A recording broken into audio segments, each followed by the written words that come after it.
কি হয়েছে আপনার হাতে? আঙ্গুল সোজা করলে বাঁকা করতে পারি না, না। বাঁকা করলে সোজা হয় বাঁকা না। করলে সোজা হয় না। এই এখন বাঁকা হয়েছে যে আর সোজা সোজা হচ্ছে। করলে আমার ধরে ধরে থস থস করে। সোজা করতে হবে। তাহলে এটার নাম কি? এই যে আঙ্গুল বাঁকা হয়ে যাচ্ছে, ইয়া ভাঁজ করলে, ভাঁজ করেন, পুরোটা ভাঁজ করেন, ভাঁজ করেন না, ভাঁজ করেন, এই লক হয়ে গেছে। এখন সোজা করেন আস্তে করে, থস করে। এবং তার ব্যথাটা কিন্তু এখানে না, তার ব্যথা হচ্ছে এই জায়গায়। ব্যথা করে? আর একটু উপরে ব্যথা চাচা, এই যে ওই জায়গায় ব্যথা প্রসন্ন ব্যথা। ও মা স্যার মরছি। তাহলে এই রোগটার নাম কি? এই রোগটার নাম হচ্ছে ট্রিগার আছে না, ট্রিগার, বন্দুকের ট্রিগার, থস করে মারলে ধাম করে ফুলে যাবে। ঠিক তদ্রুপ এই আঙুলটা এখানে যাচ্ছে, হ্যাঁ, ট্যান্ডনগুলো স্কুইজ হইলো না, এই যে ফ্লেক্সর ট্যান্ডনগুলো যখন এক্সটেনশন করতে যাবে ঠস করে উঠবে।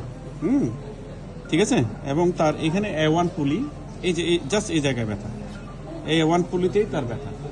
তাহলে এটা যাওয়ার জন্য একমাত্র উপায় হচ্ছে যে আমরা যেটা করি দুইভাবে চিকিৎসা করি, একটা হচ্ছে কনজারভেটিভ আর একটা হচ্ছে সার্জারি। ঠিক আছে। তো কনজারভেটিভ চিকিৎসা আমি দুইটা জিনিস বলি, ঠিক আছে। একটা হচ্ছে ব্যায়াম, এই যে এখানে যে চুক্ষা যে জায়গাটা আছে এটা এখানে থাকে হচ্ছে A1 পুলি, এই যে ক্লকওয়াইজ 1 2 3 4 5 6 7 8 9 10 এভাবে ঘুরাবেন। হ্যাঁ, আবার অ্যান্টি ক্লক 1 2 3 4 5 6 7 8 9 10 এই ব্যায়ামটা করবেন আপনি। একটা গেল। 2 নাম্বার হচ্ছে যে আপনি হালকা কুসুম গরম পানিতে লবণ ছিটাই দিবেন, কুসুম কুসুম গরম পানিতে হাতটা চুবাইয়া। আবার কি করবেন, এইভাবে 1 থেকে 10 গুনবেন, আবার উল্টো, হ্যাঁ এইভাবে 1 থেকে 10 ঢেলে দিই। ঠিক আছে। আরেকটা কি করবেন, একটু ভাঁজ করবেন, ছেড়ে দিবেন, দেখবেন এটা আপনি ঠিক হয়ে যাবে।